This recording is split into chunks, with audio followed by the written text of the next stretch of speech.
Hi, friends. Yari here with Third Eye Yari, and I am a fun and safe psychic medium who helps people awaken. I also help women who are struggling with indecisiveness, self sabotage, and not trusting themselves to find their intuition and psychic abilities so they can start trusting themselves again and feel at peace with who they are and the choices they're making. And this is another episode of Yari Teaches. Today, we're going to learn about how dangerous intuition can be. You may be a little confused right now in thinking, how on earth is my intuition dangerous? Yari, you've been telling us that intuition is this amazing compass that we should always follow because it will take us on the right path and help us make the right choices. So, how can it ever be dangerous?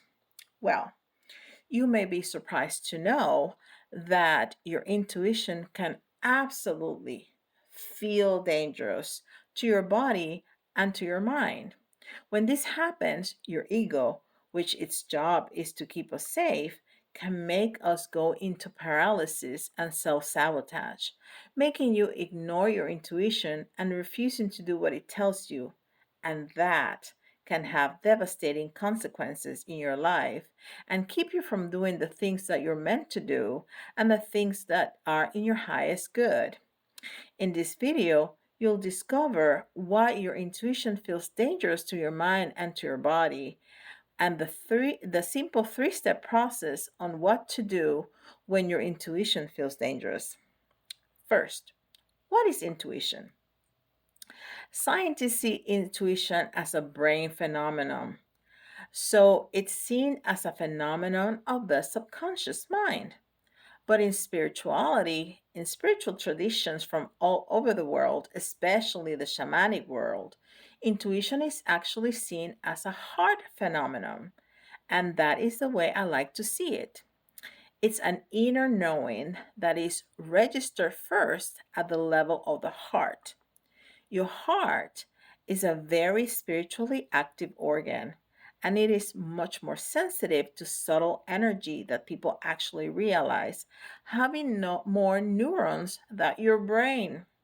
Really, your heart actually works in tandem with your energy system, the quantum energy system that surrounds your body that we call the aura, and it reads and receives information that is spiritual in nature, and that's coming from outside of space and time. Intuition to me is the universe, your spirit guides, your higher self, your soul talking to you. So, really, your heart hears the messages and then turns those into physical sensations and feelings that you can then think about and contemplate at the level of the mind. So, now to the $1 million question: what came first, the chicken or the egg? No, actually, how is it your intuition dangerous? What intuitive nudges often do is make you want to act upon something in your life. Your intuition is like a breadcrumb trail your soul uses to lead you on to the best path.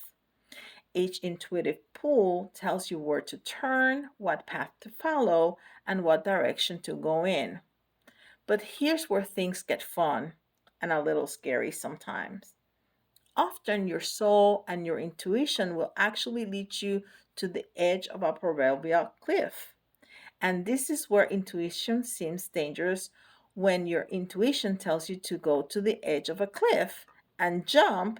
Your mind and your body can feel scared of doing this. Now, what are these cliffs that your intuition sometimes wants you to jump off of? These are usually the big decisions in life where you have this strong inner pulling to do something, to make big changes. And these big changes cause you to feel very, very scared. Maybe it's leaving a toxic relationship that you know has run its course, or quitting a job that you dislike or outgrown, or changing careers into something completely new. Or it could be moving places or even countries or starting a new business. All these intuitions can feel like you're literally being propelled to jump off of a cliff. And when that happens, your brain and body go into fight or flight response.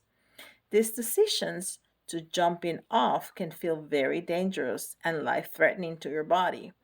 The fight or flight response make your body go into a stress response thinking that something life threatening is happening, and it will perceive this intuition as something to be avoided instead of embraced. And where your nervous system activates and you go into that stress mode, you're going to be very resistant to taking action towards this intuition because it's going to perceive that something bad will happen if you do take action. The reason why this is happening is because if you follow through on an intuition, especially a big one, you're going to have to walk into the unknown. And for better or for worse, the biological part of you is averse to the unknown. And many times it prefers what's familiar, although unsatisfying, over new experiences. So many times, staying in a loveless relationship or in a boring job is preferable because at least it's comfortable and familiar, especially when you have no idea what the outcome is. Your mind will inevitably be asking, what if I'm worse off? So, what can we do? Follow these three steps if this ever happens to you to get you out of this complicated bind. Step one, baby steps.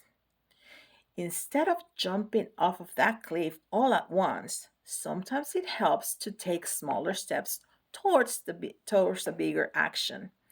This helps disarm any protection warning bells that your body or mind can set off as a survival mechanism. So let's take the example of possibly leaving your job. Let's say you're bored with your job, but it pays well and you're doing something you're really good at.